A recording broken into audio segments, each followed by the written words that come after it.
Hi, I'm Brittany Pacheco. I'm Marcy I'm Amber Gonzalez. Churchwell. Sorry. And we are the Watchers in the Basement. Thank y'all so much for joining our YouTube channel. We are very appreciative. We are bringing to you part 2 of season 4 of Netflix hit series You in a 1-episode wrap up.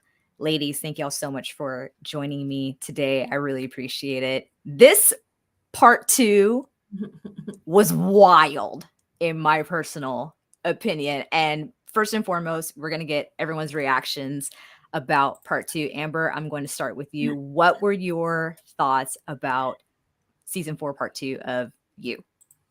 Loved it because I feel vindicated. um, Rightfully so. yeah, I am so happy about all those little nuggets that I caught and that I mentioned. Marcy, once you introduced that theory, like I'm so happy because I was a little like when when we had the killer confirmed of who it was, I was like, ah, wah, wah. But okay, like I was just a little bummed. And then as the story progressed, I got so happy. Did a little fist pump in the air as it happened. It was great, and yeah, I really really liked it. Yeah. And Marcy, what were your thoughts about part 2?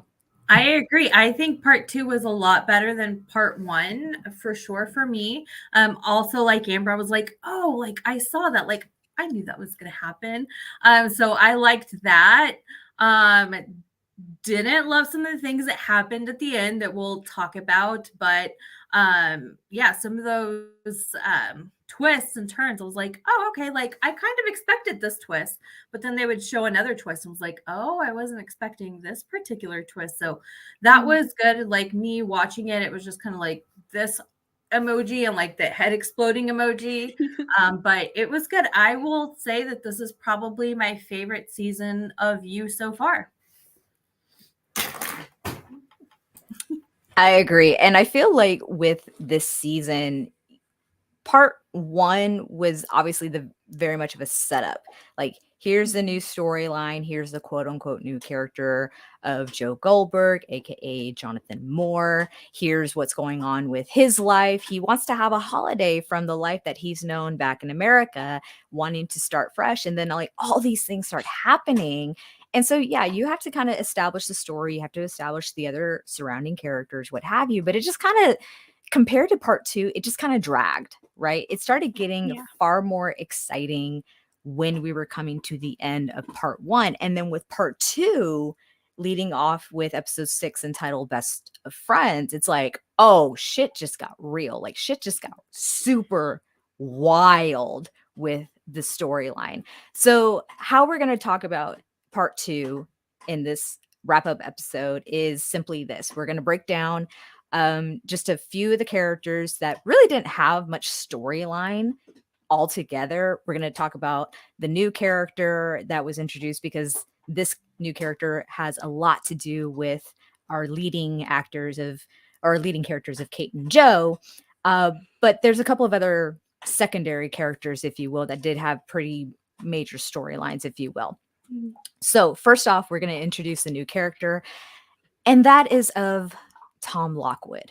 Tom Lockwood, who is Kate's dad. I was really not expecting actually to ever see him in these episodes, but it only made sense. Obviously, there was a lot of talk surrounding him towards the end of part 1. So, Amber, starting off with you, what were your impressions when we first met Tom Lockwood? I was mostly just going along with the vibes that Joe was getting. Like, hey, this guy is clearly dangerous, but also, hey, he's charismatic. Like, as I was seeing it and hearing it from Joe the same way he was. So it's like, I'm not surprised that he could, like, immediately had warning, this guy's a threat, warning. Because I did too. Like, this, especially from what we've already heard about him, that he's like this huge looming figure. And has his hands in a lot of dark circles of society. I thought it was interesting actually getting to see him, but like you, I didn't think that we were going to ever really see him, or if we do, it's going to be for like a couple scenes here and there or over the phone, never like in person. And Marcy, did you think that Tom Lockwood was going to have a bigger role as he did? By the way, I failed to mention that the actor who portrays Tom Lockwood is Greg Keener. Now, I can recall him as of recent from the Nicholas Sparks adaptation of what's that Miley Cyrus movie with Liam Hemsworth? The Last Song or something. The Last Song. Thank you. I saw it on like his IMDb because I was looking up all the stuff he's been in. That's the most recent movie that I can recall Greg Keener from, which he was a phenomenal character in that movie. So, but overall, like what did you think of how much screen time we got from Tom Lockwood? I didn't think we would get as much, that he would get as much screen time. I also wasn't expecting him to be American. For some reason, I was just assuming that he was British. So like Greg Kinnear shows up and I was like, he's American. I was like, are they going to have him like doing a British accent? Like, I don't think I've ever heard him do one. And then he just opens his mouth. I'm like, oh, like this guy is American. So it must be her mom that is British. But yeah, he's a great actor. He's typically like the good guy in a lot of movies and shows. So it was really interesting to see him play a little bit of a darker character. And kind of like you, Amber, I was kind of learning about him as Joe's talking about him. And I wasn't expecting for him to drop like the "Hi, Joe" thing. Like as soon as he did, I was like, oh, okay, first scene, like out of the gate, we know that he knows who Joe is. So it was a very interesting character, but also we've come to know, obviously, that Joe is an unreliable narrator. So I'm interested to know, like, how much of that was like Joe's projection of Tom and how much of it, like, was he actually like this bad guy or villainous? But no, I think he did a great job. And I like how you mentioned about how Joe kind of fails to be like the most straightforward type of narrator in part 2, because stuff gets wild and stuff gets very muddled when it comes down to Joe. And he's so biased. Yeah. incredibly so. And while on the topic of Tom Lockwood, I have questions, of course. Like, I don't feel this part 2 of season 4 really kind of ironed out a lot of these issues with what we experienced in part 1. There are still things that either just weren't fully developed in terms of characters or just storyline development, that kind of thing. But I felt like with the introduction of Tom Lockwood, it's like, okay, cool. Like, we've heard about him. We know he reveres Kate as his favorite daughter. She did a bad thing when she was working with him, right? And there's animosity between the two. But for him to just kind of like come out the gate with like, "Hello, Joe," and I'm like, okay, man with lots of resources, obviously. Think Love Quinn, right? Unlimited resources, unlimited power, if you will. Like, it wasn't very surprising that he knew Joe's true identity, but the fact that he knew, or at least speculated, that Joe had killed his wife, he was just gonna let Joe continue to date Kate, like, without any like problems whatsoever. Kate, who is quote unquote his favorite daughter out of his 7 children. Like, who does that? Like, thoughts, Amber and Marcy. Amber, if you'd like to go first, please do.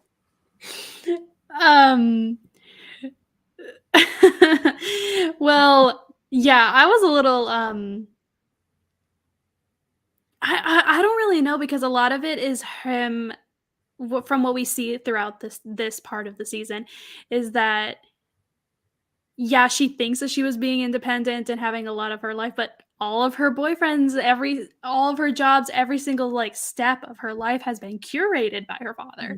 So I wouldn't be surprised if he knew the moment that Joe moved around, it was like in her circle, and then as things progressed, he's been watching him. But I'm surprised. I was surprised that he let it drop so early. Mhm. I thought he was going to, like, I guess, tease Joe a little bit more with it. But I wasn't surprised that happened. Like, it makes perfect sense. But like I said, I in a weird way, I was not surprised that he let him continue to date his favorite daughter, because I guess part of that is a little cocky of, oh, I got it handled regardless. Yeah. But Yeah, wild. Marcy, your thoughts? I'm thinking maybe he knows like Kate's true nature and he's like, oh, like Kate's fine. She's going to be fine. Like this guy's not like a threat to her. You know, we don't know. But also, I thought it could have been maybe part of another twist. Maybe Joe is imagining that Tom said this, and maybe Tom doesn't know this. So that could be another possibility. They didn't really explain that at the end of like Tom's storyline. So we don't know yes or no. But that could be another possibility. But I mean, it seems like Kate also has protection everywhere, even if she's not aware of it. So even if Tom did know that Joe killed Love and he's this dangerous guy, he probably has so many bodyguards around her that he's not even worried about it. It did definitely seem to be of that nature, because I think by revealing up first foremost, and that he knew who Joe really was, right? And then to say, hey, you're basically going to do my bidding, because otherwise, like, I'm going to reveal the truth about you, right? Like, you faked your death in order to come over here and start a whole new life. So, I mean, talk about blackmail. Obviously, it goes without saying. Sorry. And I was like, wow, like this is how we're starting our introductions, like meeting the parent for the first time at dinner in a public restaurant. And it's like, hello, Joe. And it's just like, oh, okay, like this is what we're doing. Like that's great. But yeah, the fact that Tom Lockwood wants to know more about Rhys, who the last of part 1, we found out that he made his formal announcement to run for mayor of London. And it seems that Tom, wants to know more about Rhys and what Rhys may or may not have on Tom Lockwood as a business person, right?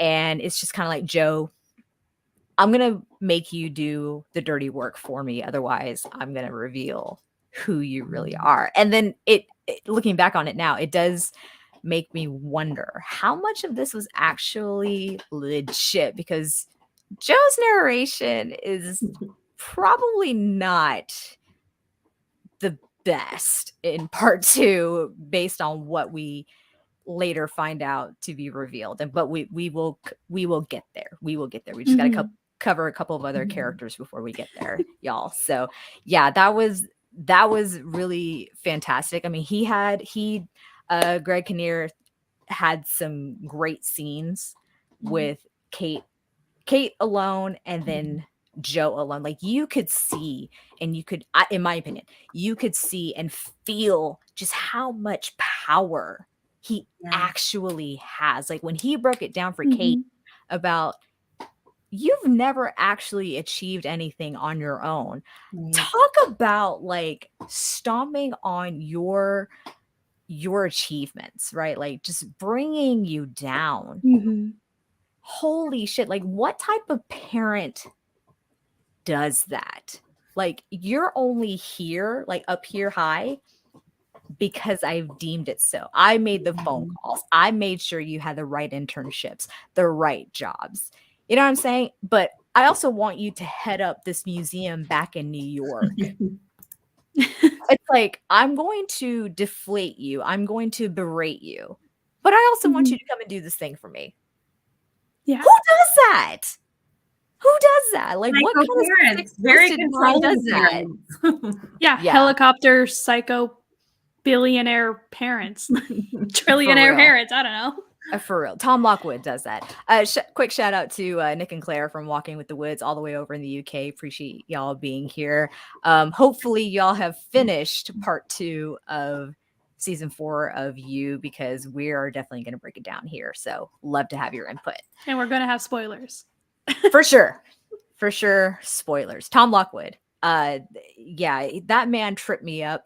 But I for one, I felt his power.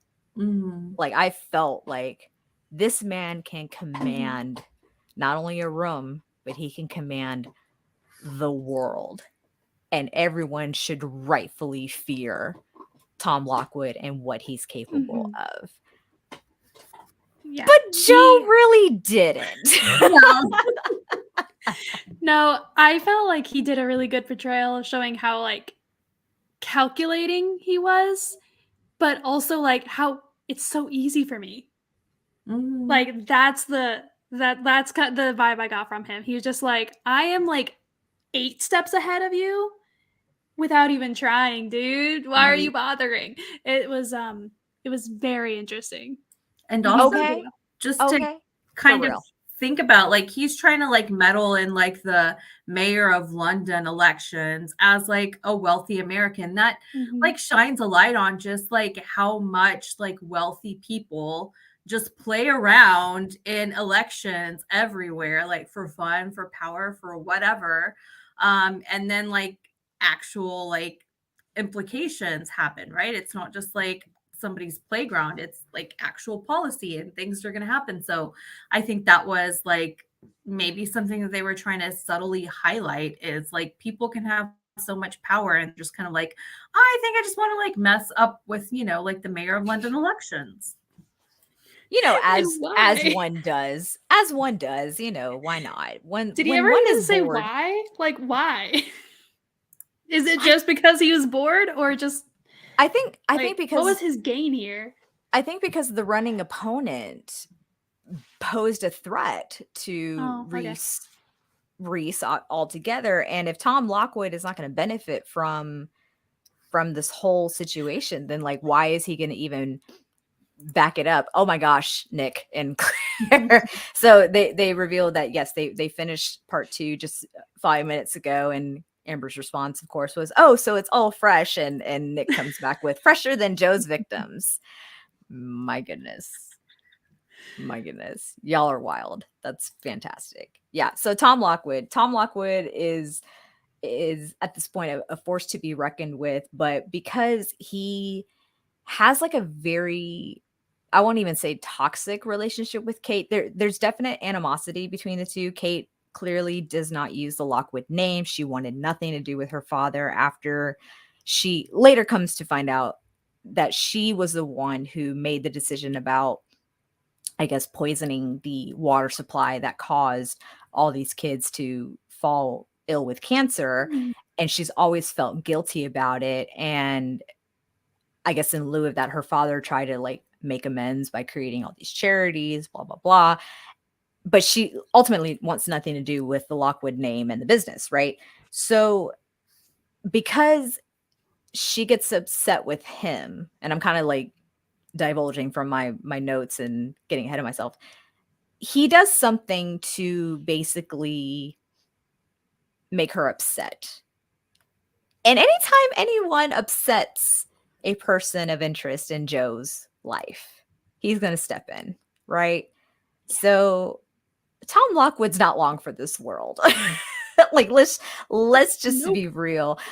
Quick shout out to McDorks here, Christian of McDorks. Appreciate you being here. Yes, Rhys is worthy of the drool face, but we're going to talk about Rhys momentarily. Hang in there. With Tom Lockwood not being long for this world, Amber, what did you make of the situation that Joe, and I'm just going to say Joe comes up with? I don't want to give too much away right off the top of the show, but anyway. Yeah, it's hard not to bring it up. I know. Joe's inner demons.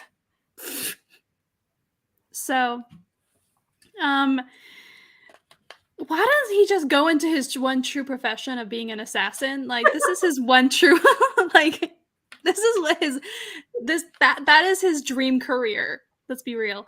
Because at this point, there are 2 people who know about Joe's bloody activities. So, that being Rhys and Tom Lockwood. So which both of them charged him with killing the other. Yeah. And I'm just that was the only thing that went through my mind. I was just like, he just needs to become an assassin at this point. That's just his that is the career for him. He's very skilled at it too. I think in that scene, Brittany, that you're talking about, I was like, wow, like, I mean, we know that he can kill people, but that scene was like, oh, okay, like you have some skills because he's up against like some formidable opponents that, you know, we might think are bigger and stronger than he is, but Joe's like, no. No match for Joe at this point. Yeah, because I mean, before the Love's family was kind of like the biggest, I guess, opponents that like had such a big popular name, so they had constant eyes on him. But now that there's technically he's, you know, stalking Rhys. I don't know what to call proper Rhys, whatever. Rhys Prime. Rhys Prime. That's probably the best way we're gonna have to refer it to. Yeah. Okay, I'm going with it. Rhys Prime. He's like following him, and I mean he's running for mayor of London, and so obviously there are thousands of people around him and eyes on him. People have a schedule. People have him on camera. Like he's being watched. And then we have Tom Lockwood, who we know is insanely well protected and well guarded. Like even Joe with his like insane investigating skills couldn't like stalker his way into this guy's life. Like it is, but he's like, these are high targets. And yeah, it was impressive. Like how do you accidentally become good at murder? Yeah. Practice. Yeah. Practice. Jinx. Yeah. To answer a question from Walking with the Woods, I was confused if Tom actually asked Joe to kill Rhys. We never saw a true flashback for that scene like the rest. So that does pose a very good question. It was one of those things where I would want to talk about it when we start talking about Joe and Kate, because their storylines kind of coincide. Personally, and ladies, I'll come to you afterwards. Personally, it's very muddled to determine whether or not anything that actually happened is real truth outside of what Nadia encountered and the character that she's working with. And we'll come to that in a moment. However, it's to me personally, it just seems very, very hard to determine whether or not Joe actually had any real encounters with certain characters based on what we've learned about him. Marcy, I'm going to turn to you. Do you think the encounter with Tom Lockwood was real? Do you think he actually asked Joe if he would go and kill Rhys or not? I don't think it was all real, and I don't think like maybe like he had him do that, because I think there would be like, yes, like murder is like a very like extreme thing, but all he had to do was ruin Rhys, and like that would get him out of the way, right? Like he would no longer be a threat.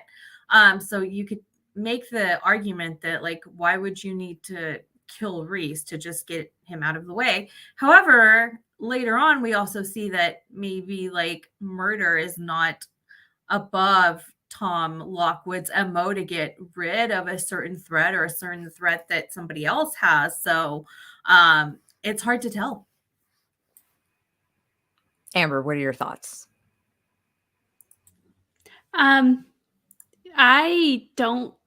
personally am going to say I don't think it's real. Because I think at this point, once, you know, Joe has already seen that it's Rhys, I'm going to use air quotes here, Rhys, was well, I'm trying to frame him and stuff like that. He honestly like, okay, this is a threat to me. This is a danger to me. So I think it was just his own way of trying to get him out of the way. He's just like, okay, I am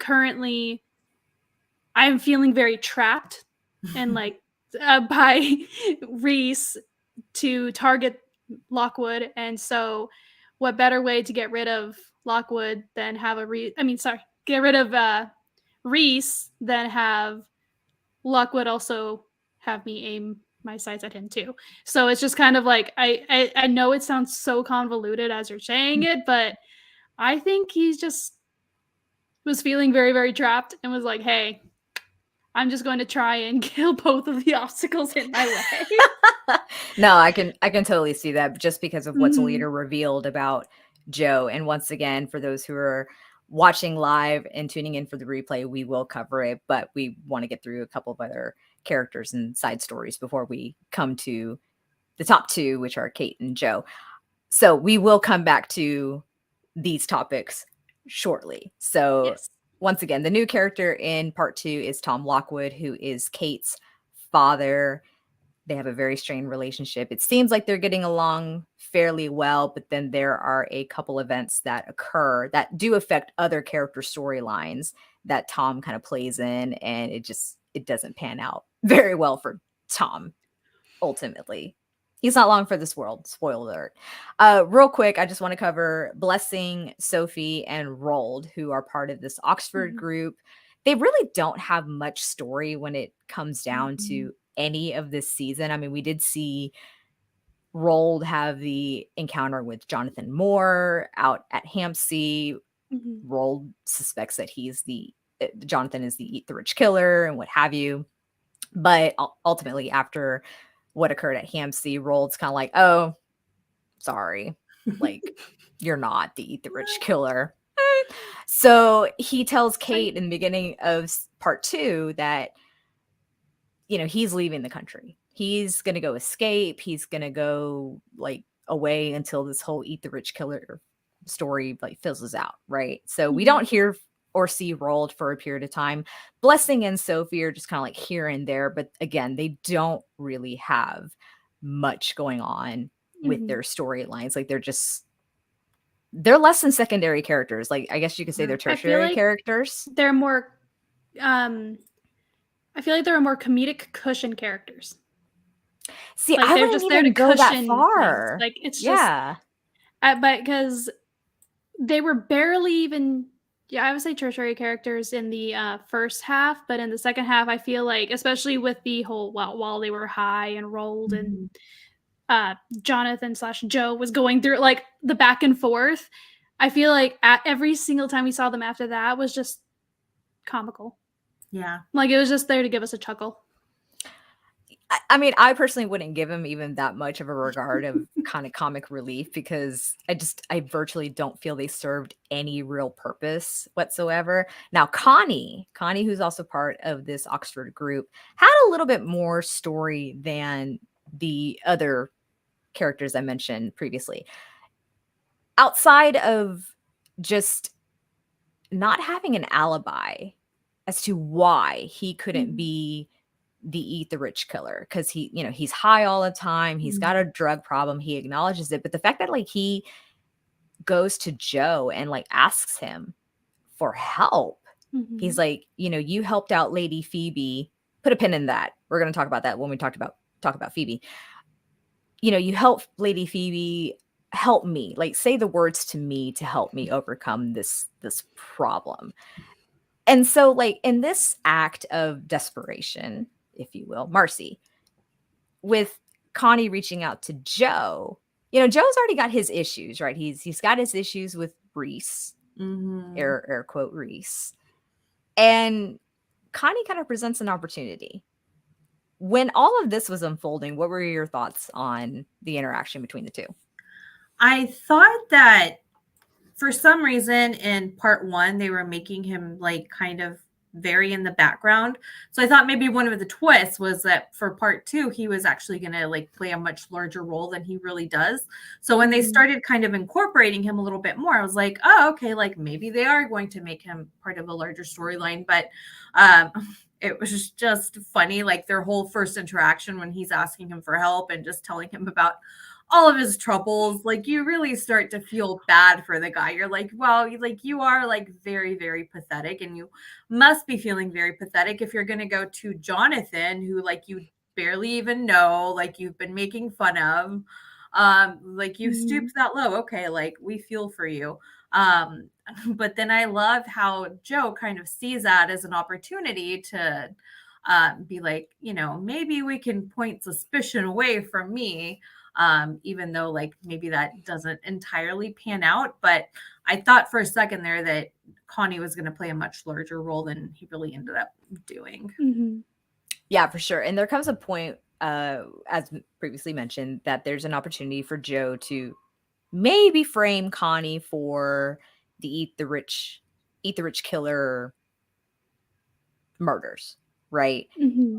And Joe is told by air quote Rhys to basically frame somebody else for, let's say, Simon's murder, because we see that Simon's ear is still present. It's been frozen.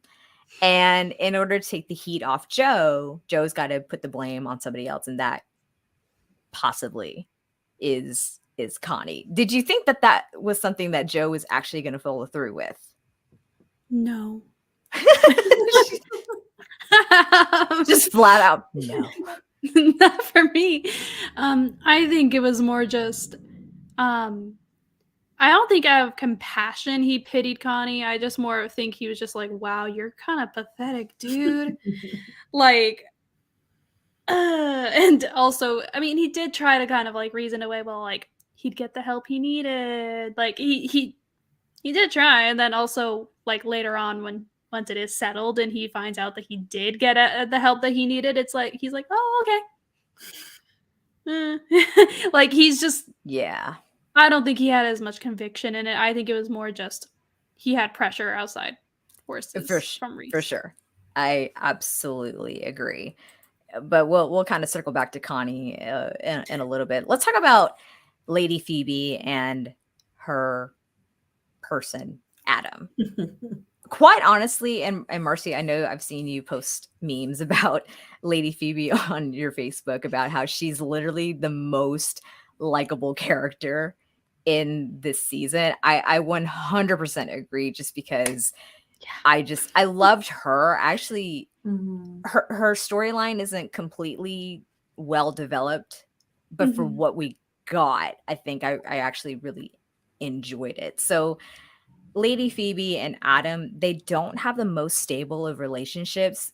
We clearly know and see and understand that Adam wants to marry Phoebe in order to have access to her money, because he flat out told Joe, I will never be without money. Like that, there's just no possible way. But he's doing that knowing that Phoebe doesn't feel safe. Phoebe feels that she has someone who's always watching her, stalking her, what have you. And so there's like this event of Kate's. It's a charity event where everyone, of course, is invited. And Phoebe is told by a waitress who you kind of think she's posing as a cop that, hey, I need to take you to a safe room, right? Well, this woman we recognize because she's the same woman that we've seen as a photog outside of Simon's funeral, outside of Sundry House, what have you. Her name is Dawn. Okay. And Marcy, when we talk about Dawn and Phoebe's relationship, I say that with air quotes, did you feel at all that this was maybe just something pulled from left field and just kind of rushed? Like, explain who Dawn is, what's happening with her and Phoebe. Yeah, so Dawn is a huge Lady Phoebe fangirl. Apparently, she follows her on Instagram. She knows all about her. She thinks they're BFFs in her head.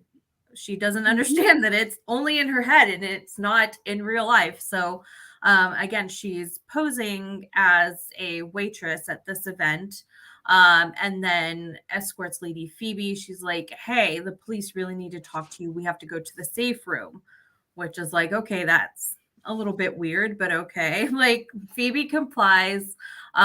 She's taken up to this room where Dawn explains like, hey, yes, you haven't been safe, but like, I'm your biggest fan. Like, we are BFFs. I'm going to protect you. Like, you have to stay here and stay safe. So, I'm going to put this extra like deadbolt lock on the door to keep you extra safe, which of course, Phoebe is not feeling safe at all. She's feeling very, very paranoid because she was already feeling like she was being followed and somebody was stalking her. So obviously she was right, even though Adam kind of tried to make her feel like, no, you're kind of going a little bit insane.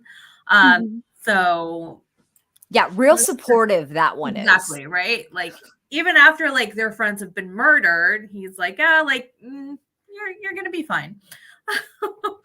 So obviously she's panicking. Luckily, Nadia had seen John escort her away and let Joe know, or Jonathan. So they are aware that Phoebe's missing. He eventually gains access to the room by first posing as maintenance man, and then obviously Phoebe tells him that she's in there. Um, but I felt very bad for Dawn again, like just kind of making up this whole relationship in her head. But apparently it's actually a real thing that can happen to people. So that's kind of a little Yeah. bit scary. But yeah, I do think it might have just come out of left field. Maybe it was something for us to kind of to throw us off a little bit. But then obviously it just kind of pays off a little bit later since it's kind of related to one of the twists that we see later on. I agree. Amber, because I want you to talk a little bit more about the condition that is more or less determined for Dawn. I say it's a bit rushed because you don't have time to really digest it and to really understand what the condition is and how the writers led up to this moment. Like with Dawn, the first time we saw her focusing more on what appears to be Joe, not so much Phoebe, but this woman's like a mega super fan of Yeah. Phoebe's, right? She says things like, "Oh, we're soul sisters." Like she reveals a tattoo on her forearm that says soul sister, right? It's a very extreme way of perceiving a relationship with another person. So and I want you to talk just a little bit on the condition because we will see Yes. it kind of play again later on with a different character. Um, but I know you feel strongly about this sort of kind of vindicated theory. So Yes. tell us what the condition is that Dawn has and how this kind of plays out for Dawn in her relationship with Phoebe. So what Dawn has is a rotomania. It is kind of where it's where you think you know someone, you think you, especially that happens a lot with famous people. Um, like in this exact situation, she bonded with her, and it wasn't just like that. I was a fan of her. It's no, I relate to that person. Like we have this in common, and it's fine to have things in common with people you admire, but a rotomania is obsession about that to where you fabricate and connect dots that are not there. Like she actually not when you mentioned that tattoo, she invented in her mind that Phoebe had a matching tattoo of that. So she even like brought out Phoebe's arm and was like, "What happened to yours? Did it heal over? Oh, like we can fix that." Like because she fabricated that. That wasn't real. And then same thing with I don't remember where it was, but Phoebe posted a sunrise, and she's like, "I know you were thinking of me." Mm-hmm. Like, no famous person with like a billion followers is targeting one specific person. Like, it's I mean, just, if they are, damn. yeah, lucky you. But Exactly. no, it's very, very interesting, and I thought it was a good way for them to, I guess, introduce a rotomania for later on. But Mhm. um I and show kind of like what it can do mentally, because what Dawn fabricates in her mind is, and it presents itself differently than it does in later on with Joe. So Yeah. it presents itself very differently, and that's because Joe has another underlying issue that I will love to talk about in a minute. We're talking about Dawn. Yeah. So I thought it was very, very interesting, but I did feel like it was rushed. I genuinely, for a while, I thought it came out of nowhere for a second, just because of, I thought she had something to do with the Lockwoods. Like, I thought that that's why she was so fixated on Joe. Yeah. But then, this happened, and I'm like, oh, okay. I can understand that theory about being involved with the Lockwood just because of how much information was revealed by Tom to Joe. But then I think I heard or read theories of people who believe that she was affiliated with the Quinn family. We saw that private investigator, I can't remember what his title was referred to, but anyway, how he was tracking Joe, obviously, when he first found Marianne in London and what have you.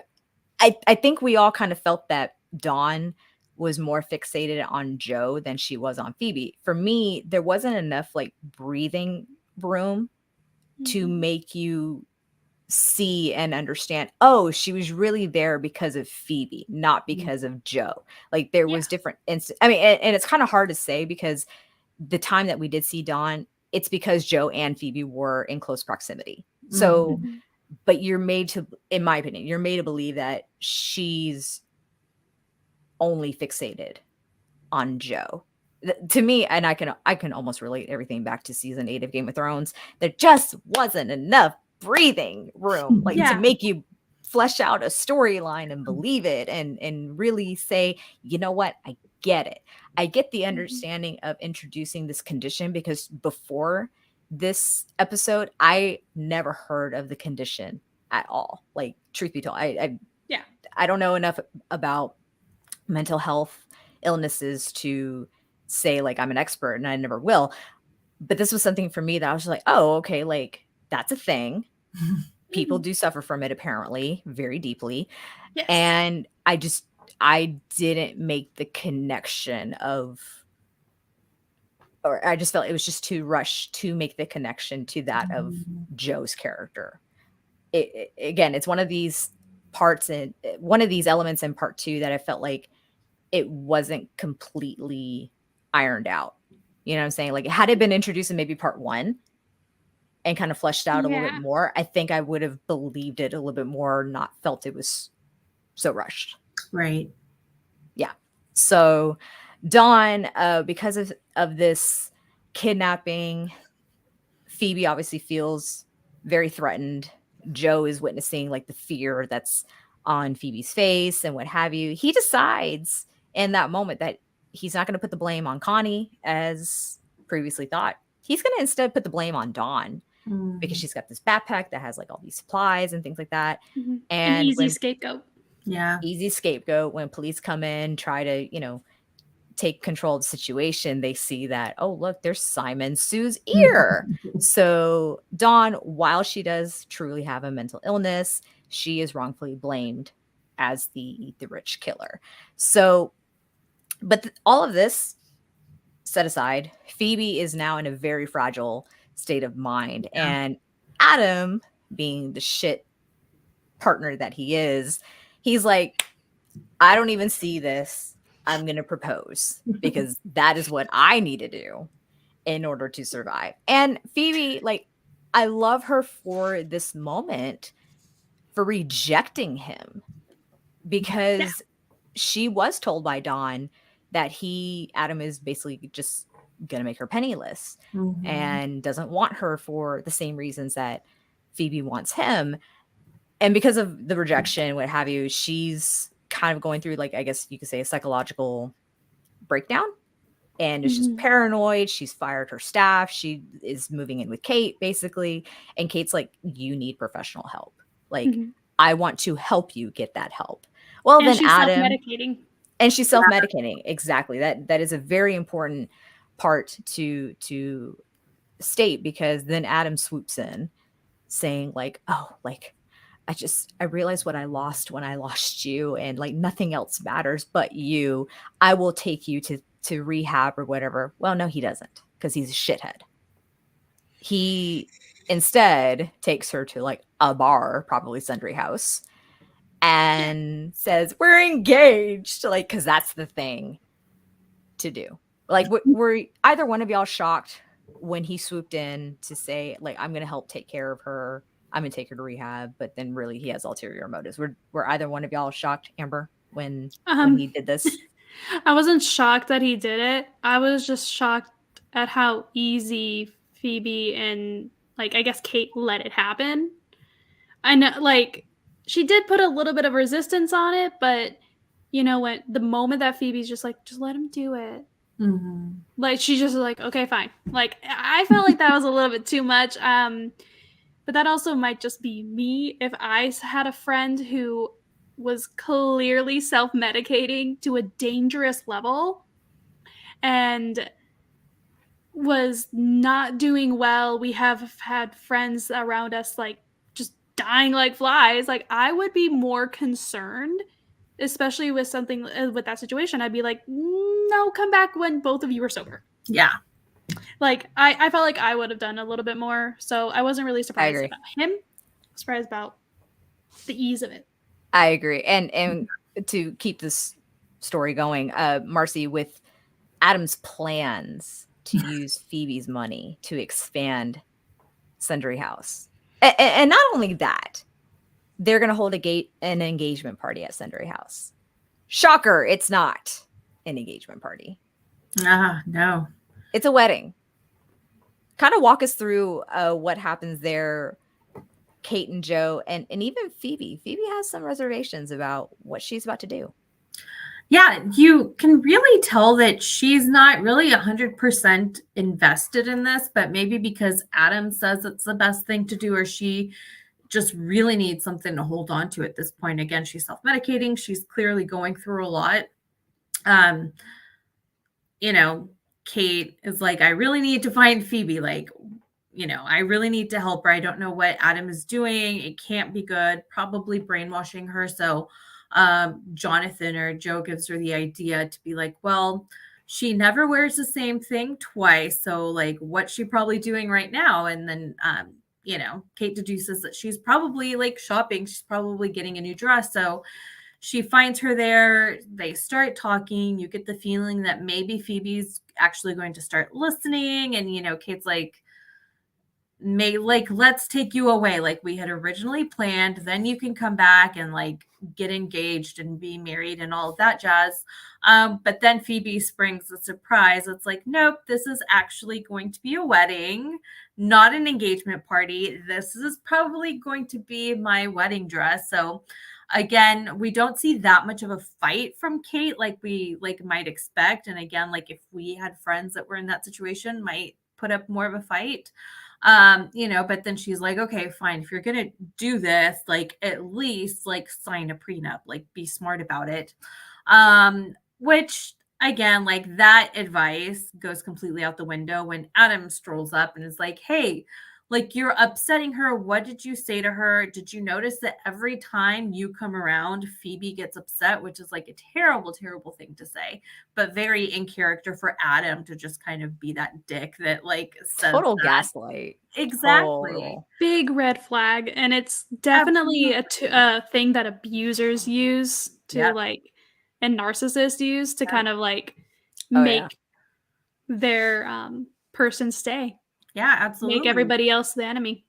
It's like, no, like you shouldn't listen to Kate, Phoebe. Like maybe this is why you're so sad. So damn it, Adam shows up again and like, you know, we pretty much fuck this guy. Exactly. Like, so like it's pretty much going to be a done deal. We know that, right? Like, okay, they're probably going to get married now that Kate hasn't been able to get through to Phoebe. So I didn't love this part because again, it's like a woman that's clearly struggling with mental health issues, and then like seeing somebody take advantage of that, and that's somebody who is supposed to love her and who is supposed to be protecting her, is the person that is making her mental health issues worse, and then being really opportunistic and being like, okay, like what can I get out of this? Her whole mental health crisis. Yeah, Adam definitely is like the predator in all of this, taking advantage of Phoebe and her fragile state of mind, knowing that he cannot or will not ever be without money, and the only way he knows to secure financial stability is to marry her. And so, despite all efforts of Kate and Joe at the engagement / wedding party, they get kicked out and the wedding happens regardless. But then you see like a change in Phoebe, like the moment that they kissed at the altar, like she's just like, I don't know if it's a regret or the second guess kind of thing, but Adam's like, oh yeah, look at me, I'm married, whatever. And she leaves, but we later find out that she is wandering the streets and people, like she's been admitted somewhere. And this is where we kind of come back to Tom Lockwood, because Kate reveals to her father that, what's happened with her friend. Well, without actually saying to her father, I need you to get involved, Tom Lockwood gets involved. And as you do, obviously. Well, while Phoebe's getting her professional help, long overdue, Adam is hanging out with the dominatrix, as you do. You're a married man. The next thing you do, you're going to hang out with the dominatrix, right? I have to celebrate the wedding by sleeping with another woman. Sure. I mean, she did say that she loves all of his pansexualness, but like, okay, you're not even concerned that your brand spanking new wife is admitted. You're over here just not even going to visit her. Just listen. Adam has needs too, apparently, because he does get seemingly excited when two I think it was two men who walked in, and he's like, oh, like, are we doing this? And they start pulling out weapons, and it's like, okay, like this is a little bit too much. Come to find out that these people were hired by none other than Tom Lockwood. And the newspaper headline the next day is that Adam's been killed. Did anyone shed a tear for Adam, like just out of sheer curiosity? No. Anyone at all? Okay. No, but I did have expecting that. No, I was. The second that they started taking out weapons, I was just like, oh, finally, thanks. I just felt bad for Phoebe because she was going to find out. And that was it. That's the only emotion I had, was just sadness for Phoebe. Marcy, did you feel the same about Adam's death as you did about Gemma? Because like for me, Gemma was like, thank God. Maybe not so much, or maybe it was on a different level, but I wasn't expecting it to like go to murder. But I was like, okay, like I'm not upset by this, but Adam really like played the fuck around and find out game, and like it ended badly for him. So he probably should have just like stayed getting golden showers from busboys instead of trying to introduce some assassin dominatrix. Oh my God. Yeah, man's got some kinks though. Not anymore. Not anymore. But it doesn't all end bad for Phoebe. Not at all. She actually is probably the only person in this season who came out with a happy ending. I say that very lightly because I think the jury's still out for the two main characters. But that's hopefully one more season to come, in my opinion. Phoebe, getting out of rehab or wherever she is, realizes there's nothing left for her in London. She doesn't want to be Lady Phoebe anymore. She goes to Thailand. And she's going to be an English teacher to children. And good for her. Hopefully lives a happily ever after life. So yay for Phoebe. Like she looks like she was having a blast, and I love that for her. Good for her. Me too. Yeah. Yeah. I definitely think that in terms of not really developing someone's character or character story, because we never found out what Joe said to her. Like, why dangle that and never follow through with it for We're a never payoff. gonna know. We're never gonna know. Like, that drives me in fucking sane. Me too, Like, but why? Why? Anyway, moving on. maybe it's just to be a joke. It's just because, I mean, Connie mentioned it later, and then like and it was a little bit of a running gag with Joe just being like, "What the fuck did I say?" It was a little bit of a joke. Or maybe he didn't even say anything because I think they were all like pretty drunk and high that night. So maybe like he didn't say anything and he really didn't remember because it was nothing of substance. But maybe like she thought it was something of substance and it kind of changed her life. Or Yeah, maybe it was, who knows? or maybe it was Rhys. Air quote. Oh, yeah. I feel like Rhys would have said something. Well, We never found out. we'll come back to Rhys Joe does and like to Rhys. talk. We'll come back to Joe and Rhys momentarily. Let's talk about Nadia. With Nadia, we're going to talk a little bit about her, then about another character, and then kind of talk about them at the same time. Nadia, who at this point, she's now dating Edward, her classmate that you see they kind of bicker. They're at that same charity party where Phoebe is kidnapped. And it's after that moment that Nadia kind of starts suspecting her professor, Jonathan Moore, right? Mhm. And catches him in a lie about not having read any of her pages, right? Which, as you do, leads you to go break into your professor's flat to snoop. Yeah, don't you? I plead the fifth. Logical when it comes next step. Yeah, logical next step. Duh. Well, she copies a key in order to get into his flat, but then she finds a different key. She finds a different key that's hollowed out in a very appropriate titled book, Dr. Jekyll and Mr. Hyde. Little on the nose. A little on the nose. Now, listen, for me, I got super excited when I saw this key because I knew exactly what it meant. Amber, I'm going to ask you, did you have any inclination what this key was meant for?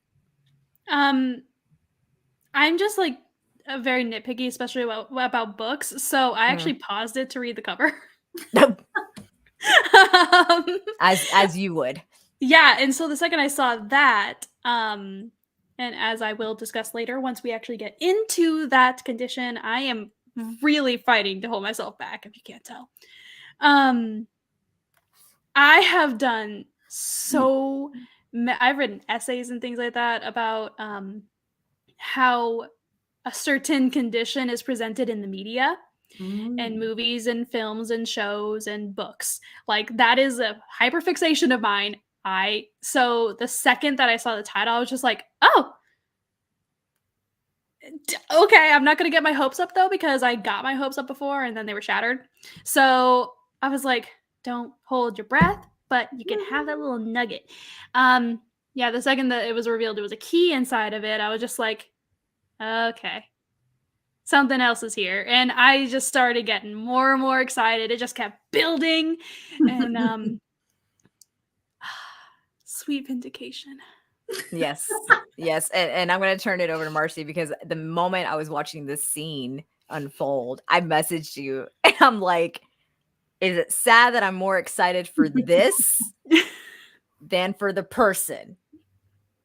Tell us what that item I'm talking about, Marcy, because it's a big reveal. It's a big reveal. I didn't anticipate this to actually happen.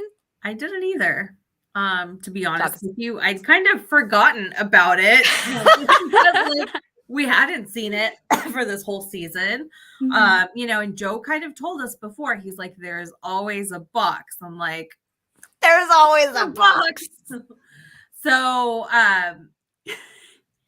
we see Nadia discover the box. She is very good at like her sleuthing skills on like, she's definitely like great at like this whole detective work, Agatha Christie. Like, she's read all these mystery novels. She has done her homework. So eventually she pieces together like, this key might go to somewhere, but it's not somewhere in here. It's got to be outside of the apartment. So she pieces a lot of the clues together that Spencer is her boyfriend's name. Edward. Edward. Oh, sorry. So he had gotten some pictures from Dawn's flat that the police had taken, where it's just pictures of Jonathan everywhere, like he had been stalked. So she kind of puts two and two together of like, okay, this is like the general area of where it could have been. She kind of goes on a little fact-finding mission, kind of goes down. I guess it's like this below level area, basement. Yeah, thank you. And she sees a big clear box with Marianne inside. So that's when we're like, oh, not only is the box back, she's back. And I was like, yes, I was right. She didn't go to Paris. Joe had something to do with it. So again, like Amber, I was like, vindication, yes, but holy shit, that was a big reveal that we got at that part. Yeah, I was very happy about it. Like, what does that say about us three that we're literally clapping seeing a woman in a cage? No. Okay, for my own clarification, in my own like, I'm not excited to see a woman give caged. us an alibi. Yeah, no, I was not excited to see a woman caged in this clear cage. I was excited to see the cage altogether because you don't have a Joe Goldberg without his clear cage that we've seen in all previous seasons. Like, it just doesn't make sense. So I messaged Marcy the moment I saw the scene, which was the end of episode 7, I believe. I was like, is it sad to say I'm more excited to see the cage than I am to see who was inside of it? And that was Marianne, right? And you texted me that too. Like, you told me that you said that to Marcy as I was watching it, because I was texting you because I remember being like, I knew it. Yeah, so it was great. I'm excited about the cage. I'm not excited about the person. Excited about the cage. So really quickly, I'm just going to kind of give a quick, what Marcy, just kidding. Marianne, sorry, Marcy, not you, never you, knock on wood. A quick update about Marianne, because we believed, according to Joe in part 1, that he watched her get on the train to go back to Paris so that she could go back to Juliet, her daughter, right? It's not what happened at all, apparently. Apparently, according to Marianne, she was drugged before she got onto the train, and Joe kidnapped her, took her to a house where she woke up, but he's not himself. Like, he's so fixated on listening to this audiobook or like watching interviews, and it's that of Rhys Monroe, right? And she can't get his attention. Like, she just cannot hold his attention whatsoever. This is someone whom Joe says is basically the love of his life, right? Like, he kidnapped her because he feels some type of way for her, but yet he's so fixated on someone else entirely. Well, she knew in order to stay alive, she needed to play the game, right? Eventually, he takes her from the house that she was in to the cage. And you could just see his demeanor was completely different. Like, he even says to her at one point, Joe's not here. Like, he'll come back when the other one is through with him or something along those lines, right? You just knew he was battling something from within. He would visit periodically to bring her food. Now, the food is the Indian food from across the way, which is that same red bag that we always see him with, which was part of the photos that Marcy was talking about that Dawn had. And eventually he just stopped coming altogether, right? Which left Marianne, one, she had a broken arm because she tried to fight off Joe. She broke her arm. He did not properly reset it or anything like that. He did nothing. He did nothing. He absolutely did nothing for the person that he loved. She had to do it herself. But when she's, getting her food or whatever, she sees that there's painkillers in the little box that, they transfer food, in and out. Well, we know that Marianne has had an opioid problem, right? Mm-hmm. And for her, it's like, oh no, I'm not going to fall back. Mm-hmm. So she has like these kind of, I won't say hallucinations, but like she talks, quote unquote, with her daughter. Mm-hmm. And in the form of like telling a story about the nightingale and the fox and like things like that nature, mm-hmm. right? And Juliet's like her saving grace. trying to Mhm. encourage her. And Marianne is left to like ration her food and water until when and if Joe returns. Well, then after all of that, it's Nadia who finds Marianne in the Mhm. cage. And she's just like, we got to get you out. We got to figure out like what to do. Marianne is warning Nadia about who Joe really is and what he would do if Nadia were to be discovered, right? Mhm. So they come up with a plan, right? The plan is to kill Joe. As you do, obviously, right? As you do. And I'm just gonna kind of go through it. So y'all fill in if I'm missing some key elements. I just want to fill in and say that whole sequence of her telling the story of what happened and the going back and forth between what's actually happening in the cage and then like her talking to her daughter, beautiful. Yeah. Absolutely gorgeous. My God. The song, the Halsey song that they've chosen. The song that went along with it. Perfect. Because I like that song in general. So when I heard, I was like, this is great. It was beautiful, amazing. Loved it. Mhm. I absolutely agree. Like the montage of just her like day to day, basically hour by hour in the cage when she knew he wasn't coming back, and like she's having to ration her food and trying to pass the time by making paper cranes out of the bags and whatever. It was intense. Like it was intense. But like I said, when Nadia comes into the picture and she herself discovers who Joe really is, they make that plan. And initially it's like, okay, I'm going to go get ketamine. We're going to drug Joe. I'm going to get you a knife and you're going to stab Joe to death and make your great escape. All the while, they don't know the key code to get her out of the cage, right? Well, it seems that plan's not going to follow through. Marianne decides that all is lost because when Joe finally does come back, he's texting the babysitter, air quote, and finds out that Juliet's grandmother from the father's side is taking custody because Marianne hadn't been in touch. They thought she fell off the wagon again. And Marianne has now overdosed. And Joe's like, what have I done? Like, what have I done?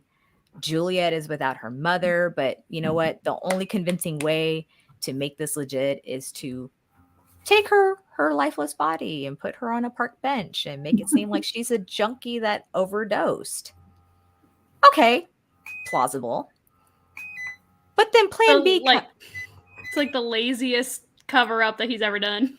Yeah. But then like plan B kind of comes into base because what actually happened was that there were beta blockers that Marianne took to slow down her heart rate, right? To make it seem as if she passed.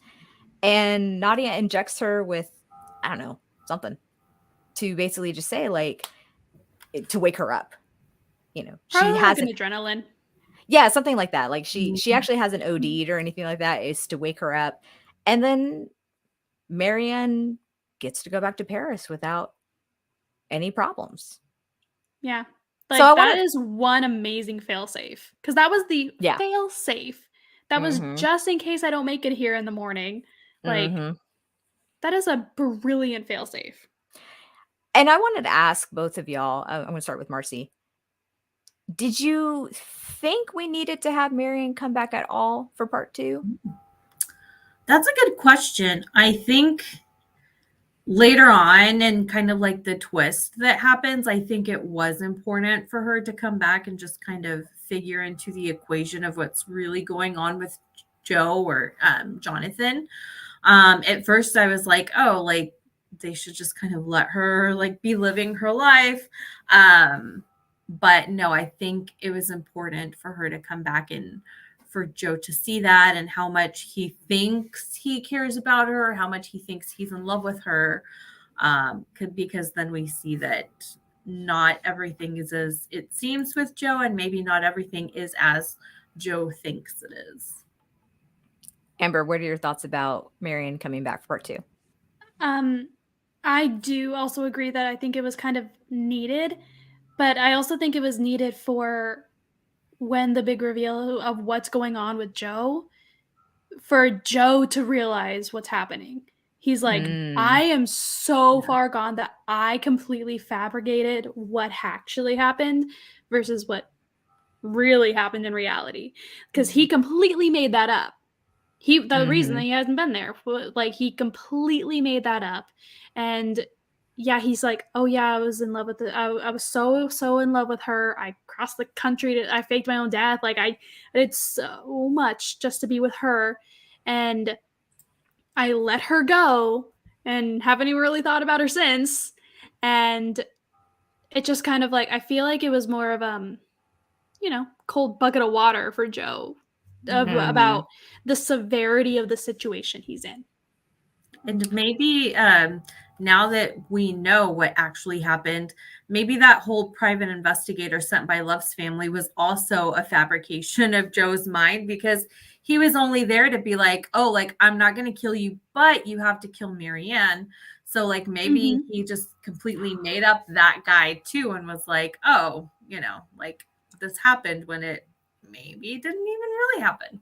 That is and a also great point. The weird ass house apartment place that he had Marianne in before, that was not the place he's in now. So, like, where, like, there is some time where that could have been completely fabricated before he settled himself in as a professor and faked this whole new identity as Jonathan. Like, there is time for that to have happened. Yeah. It definitely brings to light everything that both of y'all just pointed out. I hadn't actually considered about at this point what is real and what isn't, especially when it came to the private investigator that the Quinn family hired, who said to him, like, I'm just tired. Like, I'm just tired of doing this type of job. Like, I don't want to do this anymore. I don't want to kill. And that kind of personifies, like, or projects, like, what Joe, I say Joe specifically, not his alter ego, if you will, is saying. But let's go ahead and dive right into it. We'll come back to Nadia because there's a big reveal with Nadia and Joe later on, and I know Marcy feels some type of way about it.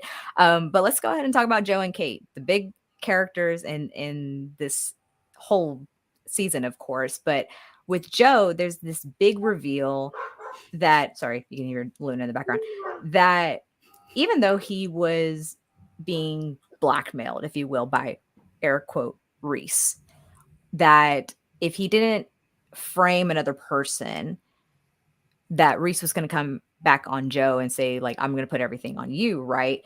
Well, because of the threat of Rhys and whatever info he has on Tom Lockwood said to Joe, like, hey, I need you to go find out what Rhys has on me. Rhys is Rhys is a complex character at this point, it seems.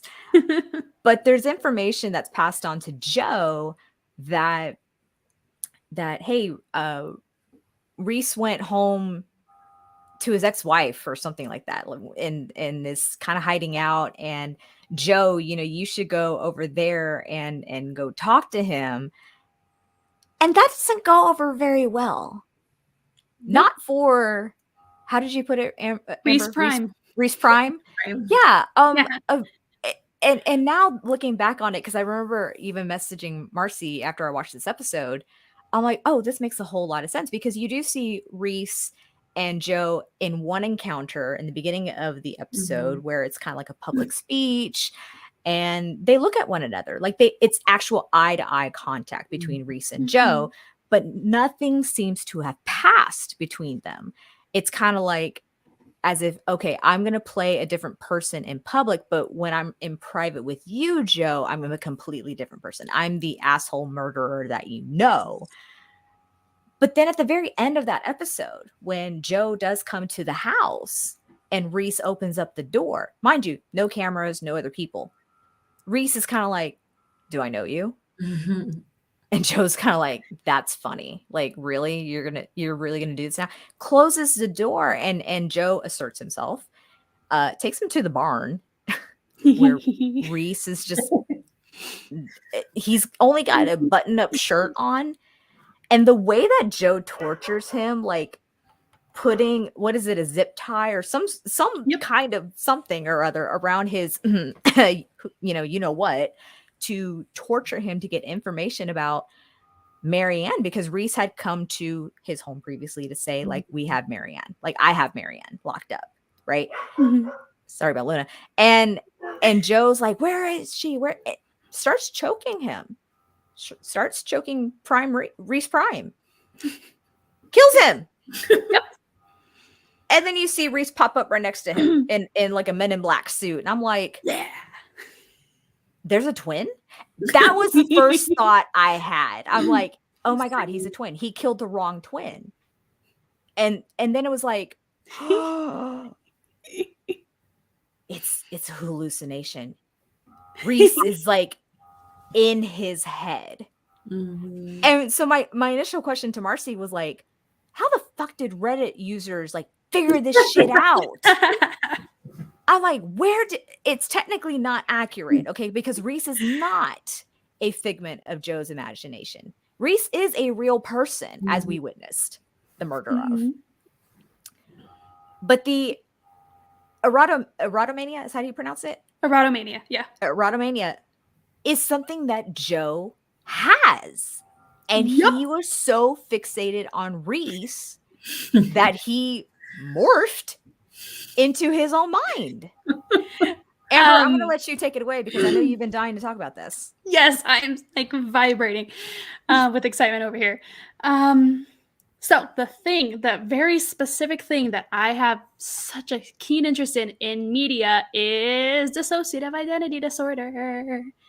And I love it in media. I have taken many psychology classes, and every single time we actually have to do like a project, I always do it on dissociative identity in the media, because media portrays it very wrong most of the time. But common examples are Moon Knight. I like Moon Knight. Actually, a lot of Love Moon I've Knight. seen Great I've show. seen several people who actually do have dissociative identity disorder say that Moon Knight did good representation in a lot of the aspects. Not all, of course, nothing's perfect, but I've seen people mostly being having a positive view of Moon Knight, while then there's things like Fight Club. Fight Club gets a lot wrong. I do enjoy the movie in general. I mean, we don't talk about Fight Club though. No. I gotta. But there's also there's a whole slew of media that has this specific what is the other one? Split. Oh yes, the James McAvoy movie. Yeah. Like the movie in general loosely, but it was very, very not great way of portraying this disorder. Right. It kind of seems like every personality had like their own name, their own sort of speech pattern. They can. Yeah. That is common. That is pretty normal. Okay. That is normal. What I didn't like is that they made it more of a supernatural power, which like in Jekyll and Hyde, he did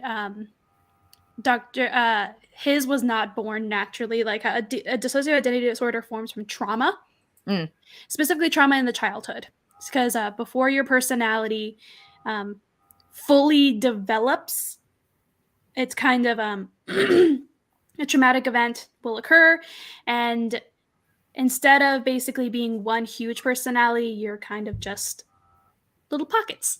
And the reason that this develops is because usually they form to protect the body. So especially with childhood trauma, like Joe experienced trauma,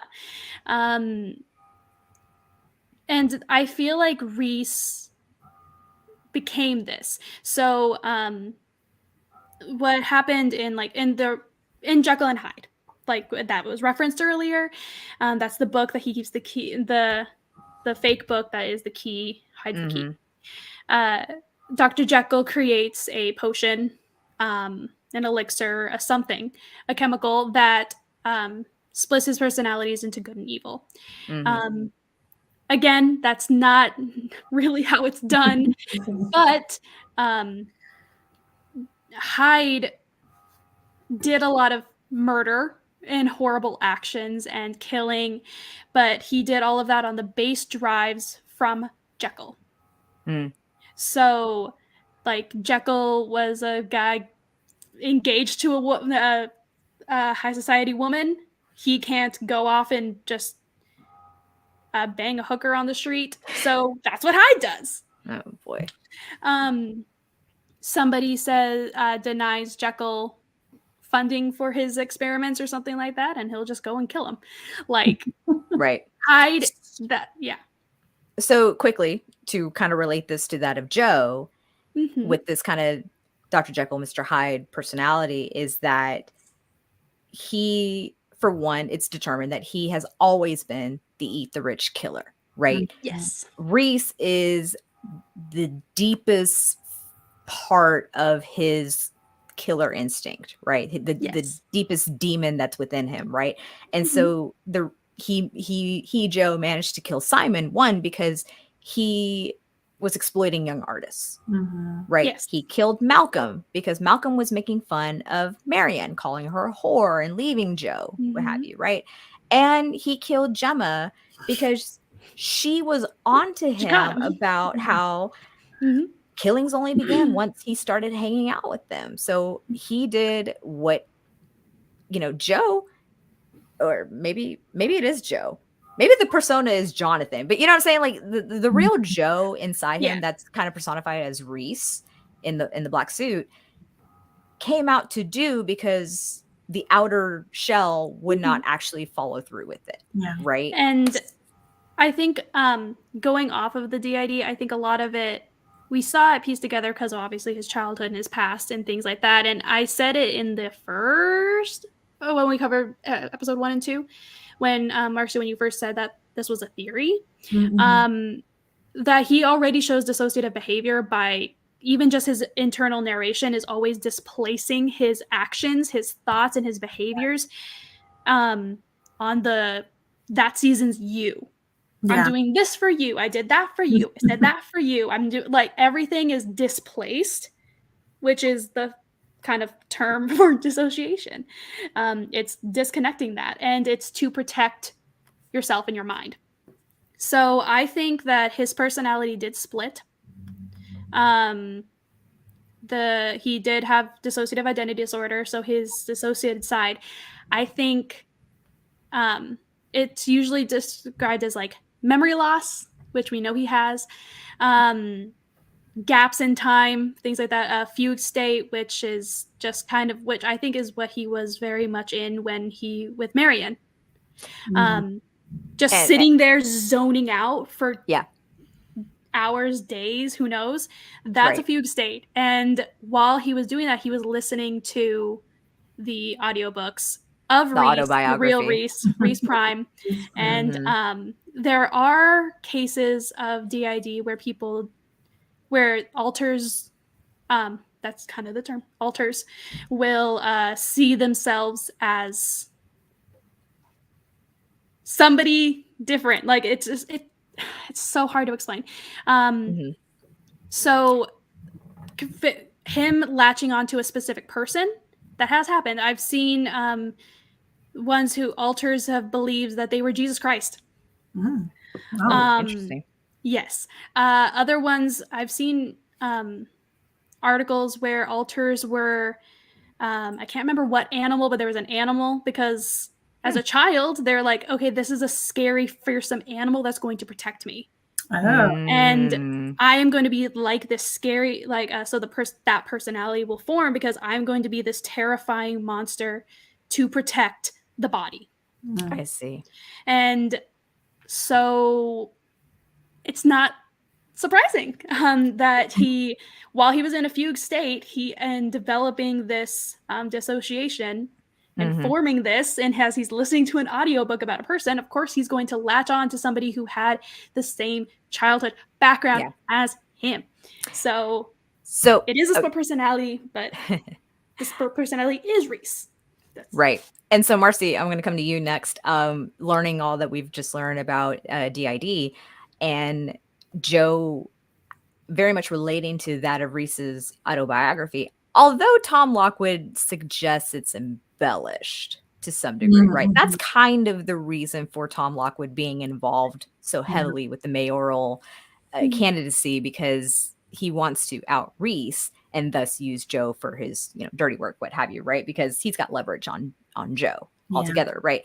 And so I first said that when I caught the ending of this episode, that I said to you, it makes sense about how Rhys acted differently in public to Joe versus the Rhys that we see in private with Joe. It's like, it would seem like they're two different Rhyses, like maybe twins. Did you at all think that maybe it was twins, or did you also believe the theory that maybe he had a split personality and that was embodying, or Rhys was embodying that second personality? I always had that theory like in the back of my mind. So like when in this episode, again, at first when Rhys and Jonathan are just kind of making eye contact after, I guess, in public, I was like, that was kind of like an eye contact that you do with somebody that you don't really know. Like maybe this theory is going to pan out. But again, for a split second when he kills Rhys and then the other Rhys comes out, I was like, is it a twin? Like, what is happening? Because I wasn't expecting the theory to actually be true. I was just like, oh, like it would be interesting if that was what actually happened, but I didn't think that, that anybody would actually like figure it out. So I was like, is it a twin? And I was like, no, it's not a twin. It's like, this theory is actually real. And I was like, I love this twist. And then I loved like Joe actually like realizing it while Rhys is explaining it to him. So I guess when he's explaining it to himself, just that realization, and then just that whole montage, and then we get to see some people we haven't seen in a while. So I loved all of that, from like him finding out and being like, holy shit, like it's me. Real quick, I just wanted to say, Go. I love that you brought it up about how Rhys was explaining the situation to Joe. Virtually, he's just talking with himself, right? Because Rhys doesn't really exist in that sort of capacity in real life. And I love the sequence of Joe saying, I can prove this. I can prove, Rhys, that you're real, because we did see earlier that he hid a webcam just in case there was another break-in. And the scene of Rhys coming in very hot of, okay, so what does Tom Lockwood have on me? Blah, blah, blah, blah. And trying to get Joe, a confession. Trying to get a confession. Joe's like recording it. And do you think I'm that stupid? Blah, blah, blah, blah. Right.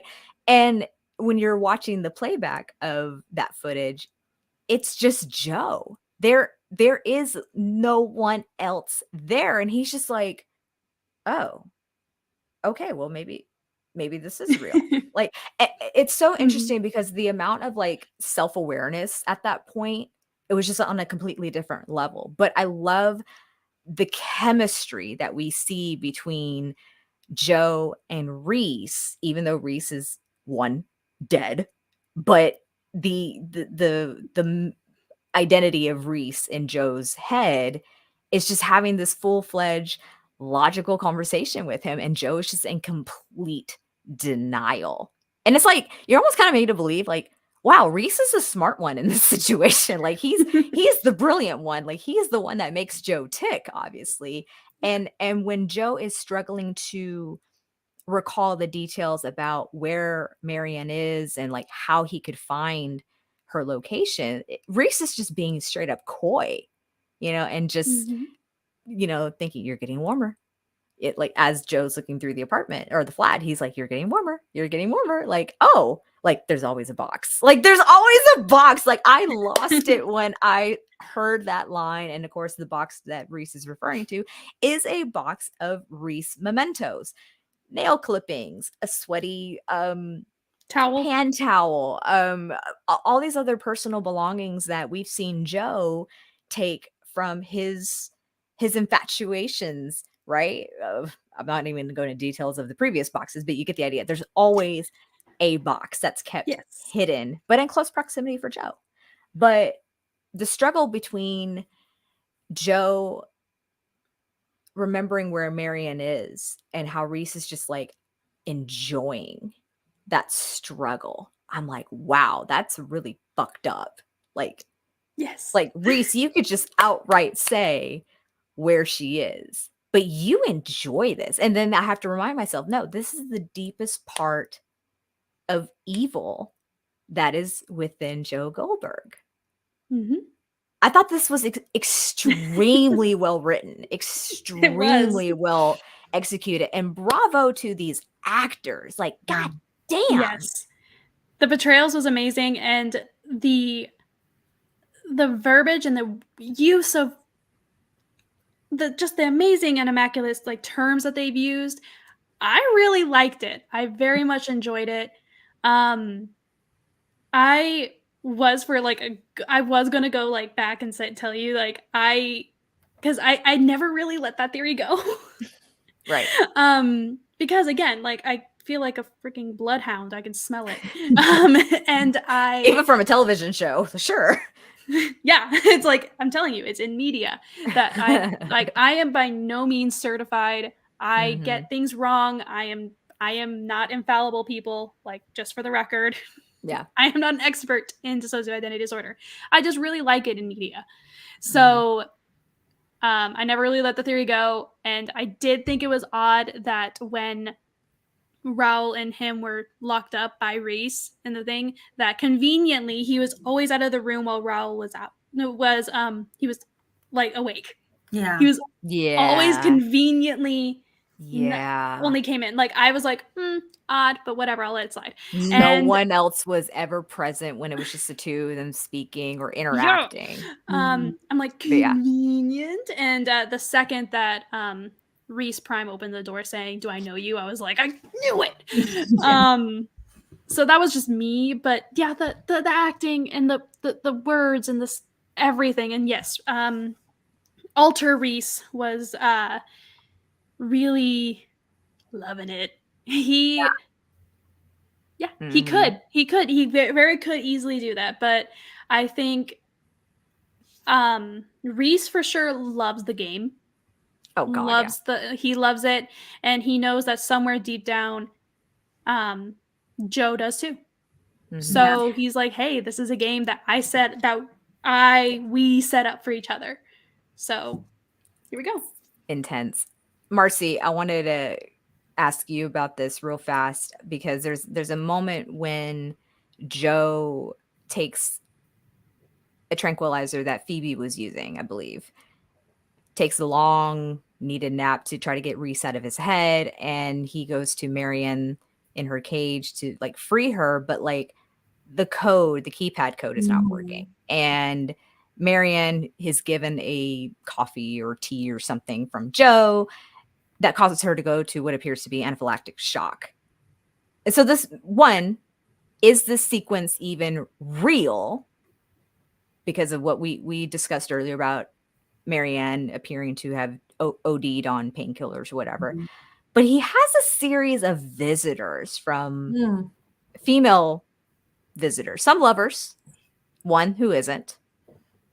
Talk us through who he's visited by and the struggle that man cannot escape. Yeah, at this point, he's pretty frantic because he's like, shit, what have I done? Marianne's in the cage.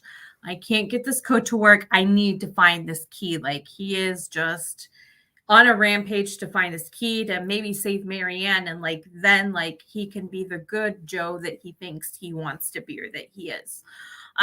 So he's just kind of sitting there in his flat, and lo and behold, he first sees Gemma, who's like, you killed me. You didn't even have the decency to have sex with me first. Like, you just killed me. That was like not cool. Priorities, though. Exactly. Priorities. Right? I too probably would enjoy a good shag before I'm murdered. Exactly. Just saying. I mean, don't come at me, people. Don't go out even try. Literally. Exactly. So, you know, she's like, I was coming on to you. I knew who you were, but you killed me. So then he's just kind of, she's like, I don't have the key. Like, so then he's kind of just walking. There's this kind of dark room. We eventually see there's kind of people sitting off to the sides. There's somebody in the front. It looks like maybe it's a small bookshop with maybe like an author reading to an audience. We see that it is our good friend Beck from season 1. It was so good to see her. And Guinevere Beck makes her second appearance yes, post her season. Yeah. definitely missed her. And she's like, Joe, like, what are you doing? Basically, she's like, you always do this. You think you're doing this for love, but like, you're not. Like, you're just kind of a troubled soul. So you know, she's like, I don't have the key. Keep looking. I'm not gonna save you. She does, and not that we're going to dive deep into any of this, but she Mhm. does mention Bluebeard's Castle, which is a Yes. story dealing with lots of dead wives, or lots of dead ladies. Skeletons in the closet. Skeletons in the Very closet. There you much go. so. Quite literally. That was a great reference to make one. It's a literary sort of situation because it's very appropriate for Joe and Beck. But it's just so apropos with you know, Joe's situation. The inner darker secrets of a man's mind. Exactly. So the whole point of it. So exactly. So first Gemma. Yep. Then Beck. That's not all though. No. Then eventually, you know, after he's done with Beck, he's like, I still haven't found this key. I need to find the key. He's walking again, another dark room. We see our my beloved, at least, Love. It was so good to see her again too. Then, you know, she's just like, Joe, what have you done? And then he's like, it can't be anything good. And then she kind of said something that made me think maybe even all of Love's misdeeds were not really what we think they are. It could have just been Joe fooling us all along. Because he's like, you know, everything that you did. And she's like, wait, everything that I did. She's like, no. That was all you, Joe Goldberg. So again, she's like, maybe I have the key, but maybe I don't. So he doesn't find this key, but he does see, you know, his ex-lovers, Gemma, who he didn't really care for at all. But yeah, definitely. Rightfully so. Exactly. Definitely playing into, I love the whole Taylor Swift, you know, it's me, I'm the problem, but also you got to think of got a long list of ex-lovers. They'll tell you I'm insane because he literally is insane and he has all of these dead lovers, ex-lovers who are dead. So they can't really tell you anything about him. But it was so good to see both Beck and Love, and then for them to like really tell him off and just be like, no, like it's not really what you do isn't really for love.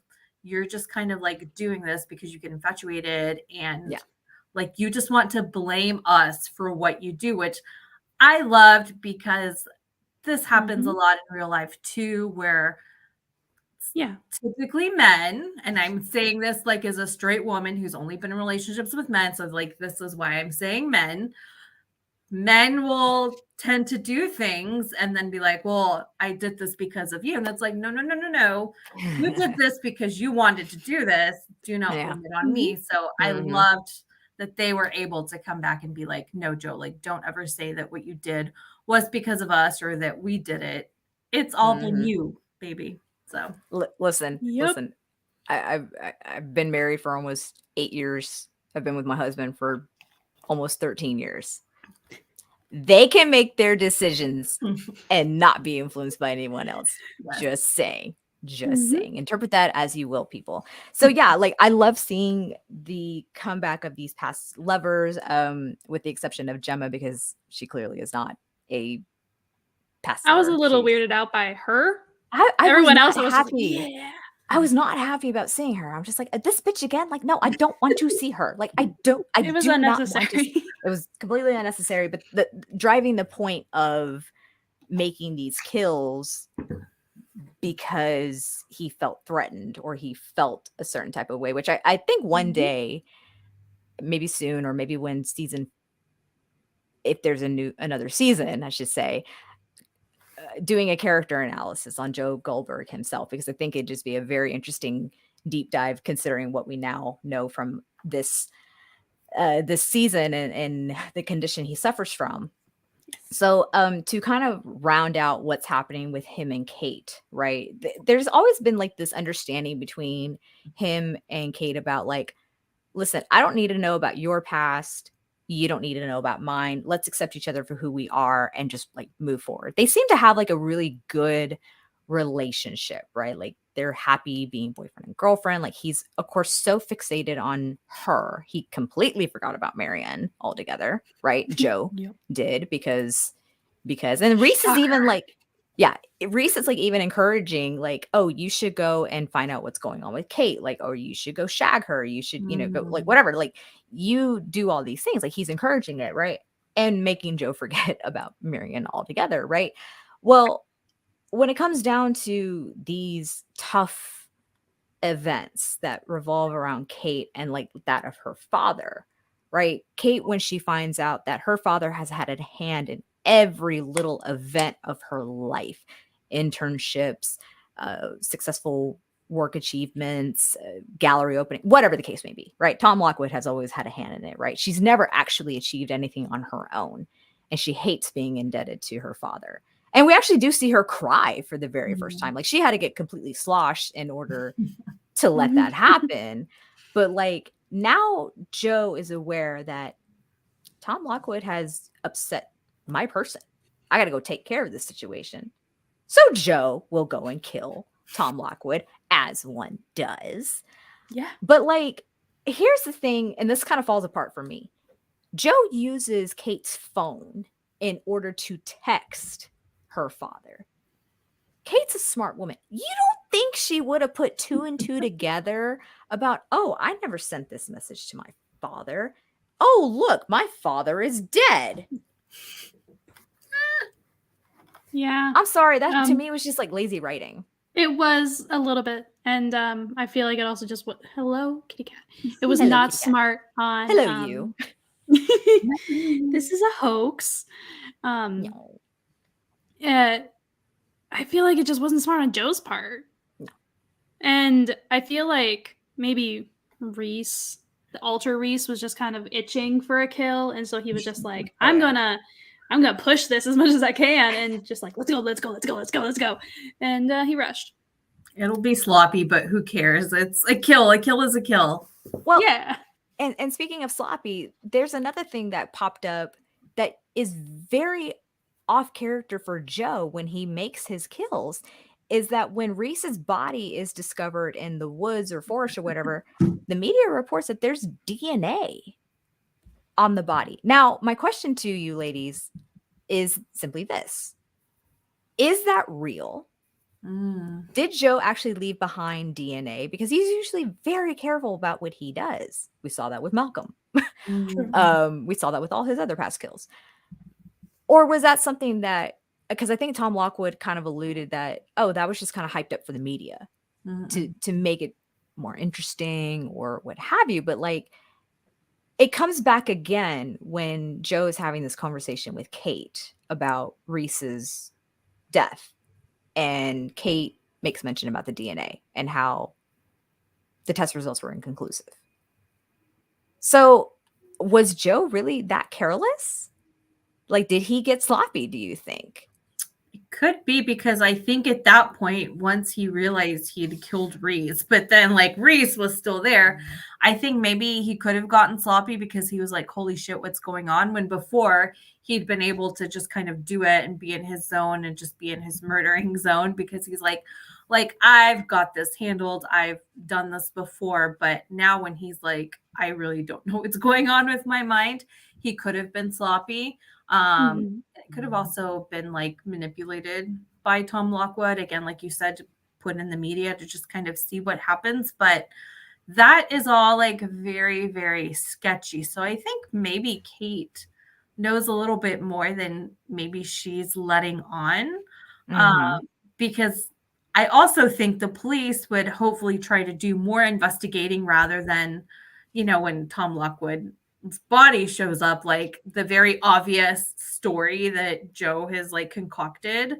And then not just trying to like follow up and like do some digging and be like, why was he at the hangar? Like, oh, his daughter texted him. Like, what was happening there? So It was pretty convoluted. yeah. So I mean, the police went to Joe to ask him for tips about Malcolm's death, along with Simon and Sue, and it's just kind of like, are you really even doing your job? Like, Right. really? Yeah. No. Are I thought any that. of the cops really doing their job? I mean, Nadia figured it out before any cop did.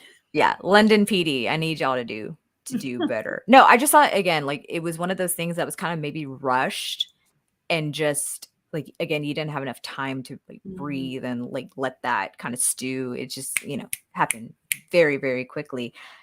But with Kate, I mean, we haven't talked exclusively about Kate because she's kind of intermingled with that of her father, and then what's going on with Joe, of course. But Joe kind of has like, I feel like, a come to Jesus moment after killing not only Tom Lockwood, but Tom Lockwood's like, I don't know if he's a bodyguard or something, but that's driver, somebody to like kind of pin, oh, this is why Tom Lockwood was murdered, because the guy wanted money. Like, need to make it plausible. All the while, Rhys is just kind of like supporting this violence and just toxicity and what have you. But Joe's like reflecting on what either, who was it? Was it Marianne or someone had basically said like, the only way to stop this is if Joe ends it all together. Right. And Joe, while walking on a bridge, as one does, is having this conversation with Rhys, and Rhys is like, no, like we're great together. I love you. Like I really, it was a great conversation. It was, because like the reason altars exist is to protect the body. So of course, when he's thinking of ending the body, do it. Of course he's like, don't do it. We're great together. Like we can take care of each other. You and me. It's you and me, us together. And that I love you. Oh my gosh. I was like, this is great. Oh, I know. It was wild. But the way that Joe's thinking is like, I have to be rid of this altar altogether. And he tosses Rhys over the bridge into the Thames. And then Joe, stands up on the side rail and jumps into the river himself, all the while thinking about Kate, or that's at least what we're led to believe. But it doesn't end there. Should have probably ended there, rightfully so. I really honestly feel that way. But he is rescued. He's in a hospital. Kate comes and visits him, and he comes clean. He comes clean about who he is, what he's done. Kate's like, we're going to figure this out. I want to share life with you. Like, I'm going to make everything go away. And I'm like, oh God, this is like another Love Quinn situation, except she's far more powerful, far richer. Yeah. And to me, it kind of bothered me because I feel like we're repeating storylines that have already been told. Yeah, I agree. And again, lazy writing. It's just like, how is this going to end any different in what one would assume would be a new season coming, because we're not done wrapping up the season just yet. But it's like, unless the twists and turns lead to, let's say, Joe's ultimate demise. But before we get to that, I want to talk a little bit about Nadia. Told you we'd come back to Nadia. Yes. Marcy, I know you have very strong feelings about this. Tell us. Well, before we get to that, I have to give a quick update about what happened to these tertiary characters that no one gives a shit about. Yeah. After Adam's death, Blessing decides that she's going to buy Sundry House and build it inside the metaverse where everyone can hang out. Sure. It's called Facebook, people. Both she and Sophie have like purchased it, right? Roald comes back. But Roald has had some downsides himself. I don't know why I'm saying up. He killed a friend accidentally in a hunting. That was so casual. Hunting very accident. Dick Cheney of him. Very Dick Cheney. Yeah. And nothing has gone viral because his family kept it under wraps. Connie Spence, I am happy to report, a whopping 9 days in rehab before leaving and continues to permanently be intoxicated, as one does. We've already talked about Valiant Phoebe. effort. Yeah, valiant effort. Yeah. Phoebe, as I mentioned earlier, she's teaching English to children in Thailand. And then we see Joe and Kate. Well, and Marcia, we'll let you talk about what happened with Nadia. But we do see Joe and Kate. They're no longer in London. Joe's no longer donning the long hair and beard that is Professor Jonathan Moore. He's back to Joe. They're in New York. They're giving an interview to, I don't know what outlet, but they're giving an interview. Joe has been given a second chance at life. And Kate Lockwood, I'm going to refer to her now, has made his past disappear. And apparently, Henry, his son that he left behind, has been returned to him. I don't know if y'all caught that, but I caught that. I was just like, oh my God. I did on the second rewatch. This is it must be nice to be wealthy and powerful. That's all I got to say. But Joe is an insanely lucky coincidental person. Like, he just happens to meet the Love's family, who are insanely rich. He just happens to meet the Lockwood family. Like, he just happens to meet these rich people. Where are my rich people to meet? Is this all real though? Is my question. Mm-hmm. Marcy, I want you to talk about Joe's final encounter with Nadia in London. Justice for Nadia is all I'm going to say, but hashtag justice for Nadia. I'm going to put that here on a banner real fast. Go ahead. We've been talking about how she's pretty smart. She's figured it out. She's getting help from her boyfriend. They're going to get all the evidence that they need to really just kind of turn Joe in, get him off the streets, like just justice, right? Justice for everybody, for Marianne, who he had locked up in the cage, for everybody else. So she is in his flat gathering evidence. She's looking through the box. She finds his box and she finds everything in it. She's like, okay, her boyfriend's outside, supposed to be serving as the lookout.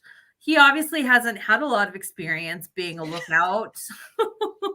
Because when Nadia comes out, she's got all of her, she's got her evidence that she's taken photos of, but she didn't actually take it, which Nadia, you should have just taken it with you and not just taken pictures. But anyway. Okay. Yeah. She can't find her boyfriend anywhere. She makes it back to his car, sees that he's not in it, then feels a presence behind her. Turns around, it turns out to be Joe / Jonathan. / Rhys. Yeah, exactly. All of these personalities. She's obviously very, very frightened at this point, but making her most valiant effort to not show it, to not kind of let on that she knows. Obviously, Joe knows that she knows. So she's just kind of backing away. At first, I got the feeling that he was just going to let her go because he's, his voiceover's just kind of like, hey, like, Nadia, like, we can make this right. Like, we can find some sort of arrangement. And, she's slowly backing away. And then he reveals that, oh, by the way, here's your boyfriend who is like on the sidewalk dead. And then he's like, hold out your hand, which she does. Error number 2, Nadia. He places the bloody knife in her hand. So now it's got her fingerprints. And he's just basically saying, like, the cops are now going to find your boyfriend. They're going to find evidence that I've planted. Evidence at his house that I've planted. And you're not going to tell anybody about this, right? She's been pleading, like, I won't tell anybody. I will just go away. And he's like, yes, you will go away, but you will be actually going away to jail. And we find out from Joe, his voiceover, that she kept her word. She didn't say anything, not even at her trial in her defense. She hasn't said anything from jail. So Nadia has gone down for these crimes, her only like crime was wanting to like get justice for Marianne and like figure all of this out. And something that I've hated is like I've seen online like different comment threads on different posts. People are like, that's what she gets for being like Snoopy. And I'm like, what? No, like how can like people say like this is what Those you are not those minding are just people trying to apologize Joe because he's hot. yeah, like Joe apologized. Like, you know, that's her. She's a prime example of you need to mind your business. And I'm like, no, like she's a prime example of like Joe like screwing over women. Yeah. And of like what normal humans should do. You see somebody in a Exactly. cage, you get them out. Right. And try to like get rid of their what so yes, justice for Nadia. Is that a way of saying, you know, snitches get stitches kind of situation? Like that is wild. But that is absolutely wild. I for her. I genuinely want to pose the question of because we do see like later on during that interview that they Kate and Joe are having, that when he looks into the glass he sees Rhys. I don't think it was Joe or Jonathan talking to Nadia. I think it was Rhys. Oh yeah, it was 100%. Rhys. Rhys was the one talking to her. Just how he talked and how he moved and spoke and stuff like that. It was Rhys. It was so evil because even his final words to her about, I can't wait to see what you'll do.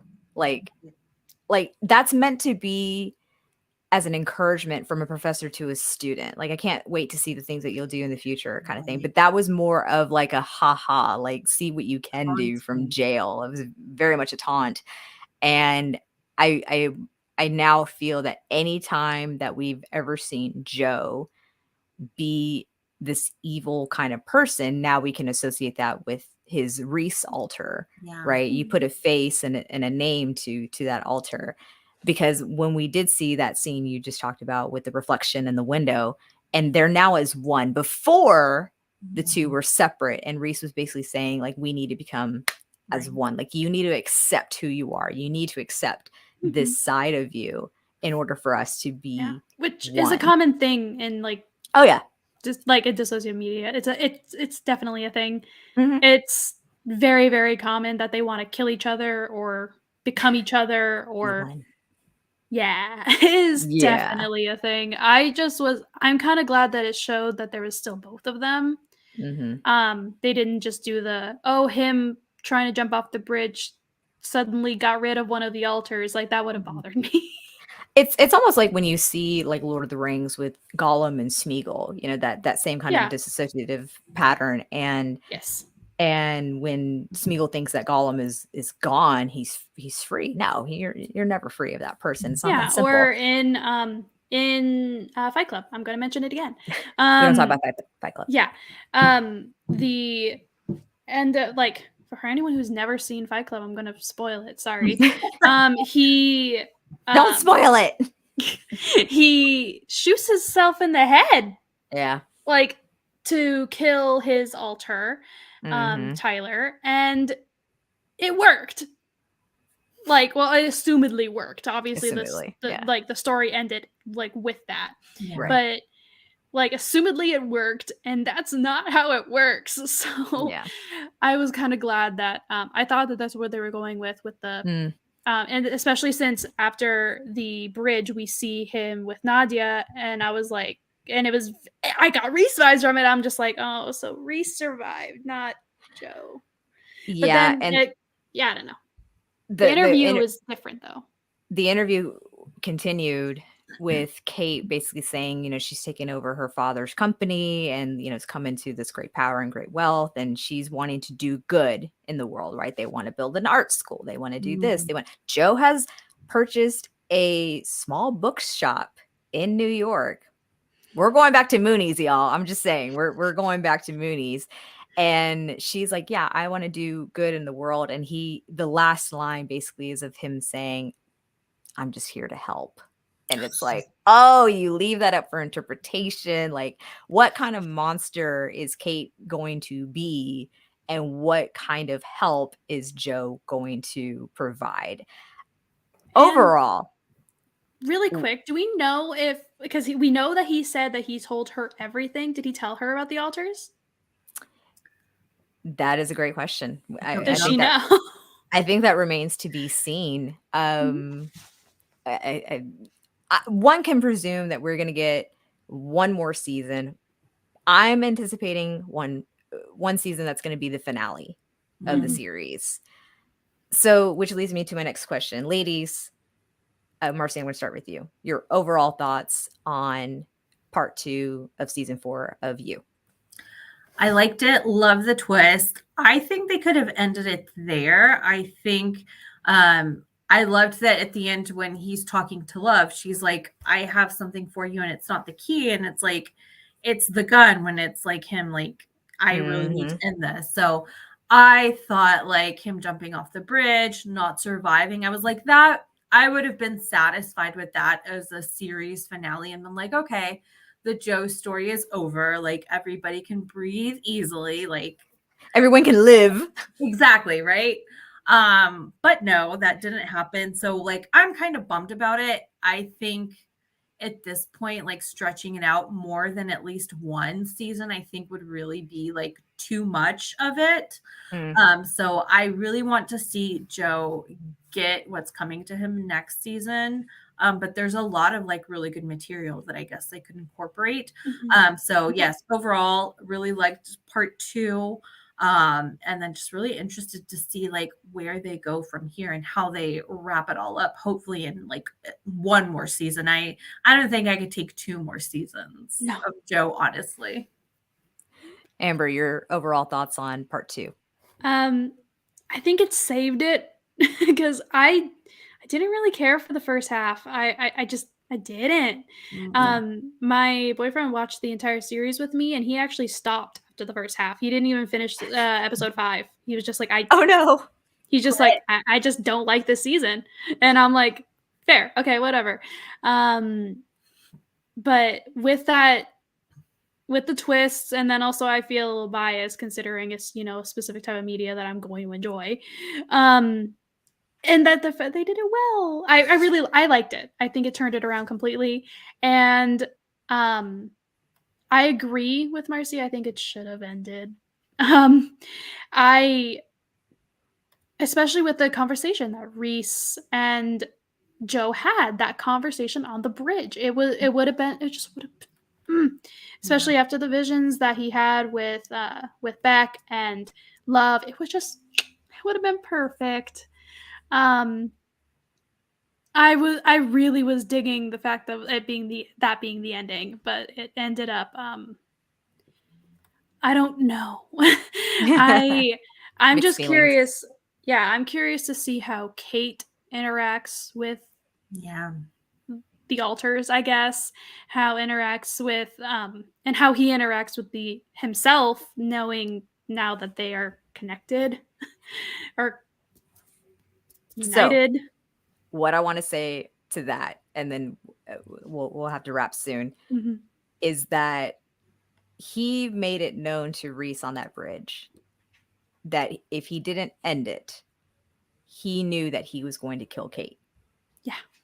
So, Kate accepting him for who he is, whether or not he included the altars or not, I say you deserve whatever happens to you. Or because she's so wealthy and powerful and is a monster in her own right, if you will. Words, not mine. She might flip it on him. Yeah. That's what I actually thought was going to happen. I thought she was going to tell him, like, yeah, I'll make it go away for you, and then use her kind of, I guess, newfound Lockwood powers to be just like, nope, I am tearing you down.